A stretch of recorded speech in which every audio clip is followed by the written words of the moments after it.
Жителите на Штипската населба Сењак и двете јавни предпријатија Стипион и Исар од денеска почнаа со 3-дневна акција за расчистување на отпадот, кастрење на дрвјата, одбележување на улиците и пешачките премини.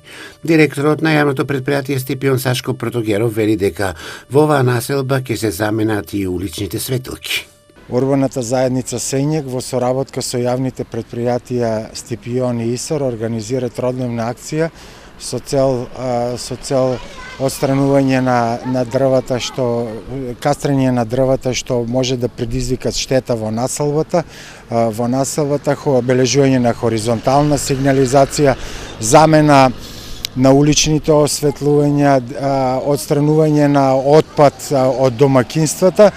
И акцијата ќе трае 3 дена, од вторник до четврток. Ги замолуваме граѓаните со нивните сугестии, барања да се обратат до јавните предпријатија со цел доколку сме во можност да ги исполниме нивните барања. Протогеров додава дека граѓаните кои имаат стар мебел или ги чистат своите подруми да го оставаат отпадот на одбележаните места со цел побрзо да се транспортира до градската депонија. Вакви пролетни акции ќе има и во останатите населби во градот Штип.